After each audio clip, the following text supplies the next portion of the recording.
नमस्कार, आप देख रहे हैं BPA न्यूज। देश का सच दिखाते हैं हम। हरिद्वार 30 अप्रैल अंतर्राष्ट्रीय महामारी कोरोना वायरस के लॉकडाउन की अवधि के वजह से मां गंगा के संरक्षण व पूजा पाठ से जुड़ी कई संस्थाओं ने गंगा सप्तमी के पावन पर्व पर प्रतिक्रमक रूप से मां गंगा की विशेष पूजा अर्चना के साथ गंगा उत्सव मनाया। श्री गंगा सभा के अध्यक्ष प्रदीप झा, महामंत्री तनय वशिष्ठ के संयुक्त संयोजन में हर की पौड़ी पर मां गंगा की प्रतिक्रमक विशेष पूजा अर्चना के साथ मां गंगा में दूध अभिषेक किया।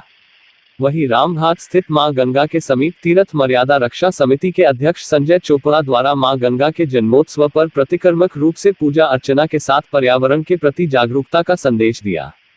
इस अवसर पर तीर्थ मर्यादा रक्षा समिति के अध्यक्ष संजय चोपड़ा ने कहा, मां गंगा का उत्सव धर्मनगरी हरिद्वार के कोने कोने में बड़े धूमधाम से मनाया जाता था, लेकिन कोविड-19 की महामारी के वजह से लॉकडाउन है। इसका पालन करना प्रत्येक नागरिक का धर्म कर्म है। आज मां गंगा के जन्मोत्सव कई वर्षों पूर्व मां गंगा स्वच्छ, निर्मल, अविरल प्रकृति के नियम अनुसार बहती आ रही है।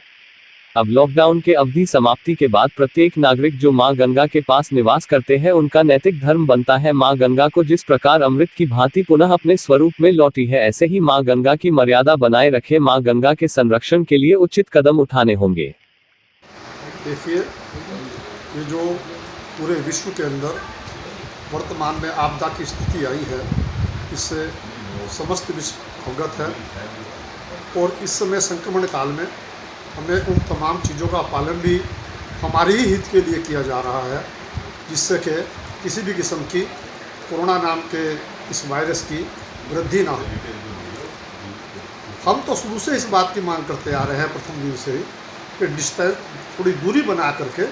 जैसे कि आप सुबह 7 बजे से 1 बजे तक आम जनमानस की आवश्यकताओं की पूर्ति के लिए व्यवस्था बनाते हैं, ऐसी ही कुछ इसके बारे में देखिए, हमेशा उत्सव के साथ में गंगा जी का जन्मदिन मनाया जाता है, लेकिन कोविड-19 की वजह से आज जो है प्रतीकात्मक रूप से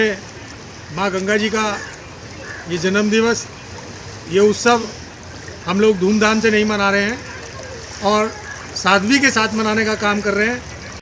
कोरोना संक्रमण के संकट के इस दौर में जो एकमात्र सुखद पहलू निकल के आया है वो पर्यावरण से संबंधित है। आज के समय में जितने भी पर्यावरण प्रेमी हैं और जितना भी पर्यावरण से संबंधित समस्याएं हैं, चाहे वो जल की हों, वायु की हों और पेड़ पौधों की हों, निश्चित रूप से उन सभी की परिस्थितियों में सुधार हुआ है। और विशेष रूप से जो कि आज पूरे विश्व में एक चर्चा का विषय बना हुआ है कि किस तरह से आज माँ गंगा की जो धरा है वो किस प्रकार से स्वच्छ और निर्मल बह रही है। इसके लिए हमें किसी वैज्ञानिकता की भी आवश्यकता नहीं है। साक्षात हम सब जो माँ गंगा के तट के जितने निवासी हैं, हम इस बात का अनुभव कर पा रहे हैं और साक्षात देख पा रहे हैं कि माँ गंगा का ये स्वरूप शायद ही किसी ने अपने पूरे जीवन काल में देखा होगा। तो निश्चित ही जैसा कि आपने कहा कि नमामि गंगे और इस तरह की जितनी भी सरकारी योजनाएँ हों, चाहे वो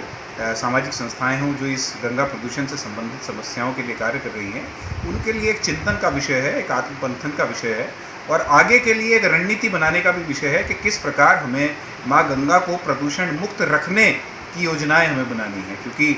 हमारे ऊपर अब ये अतिरिक्त जिम्मेदारी आ चुकी है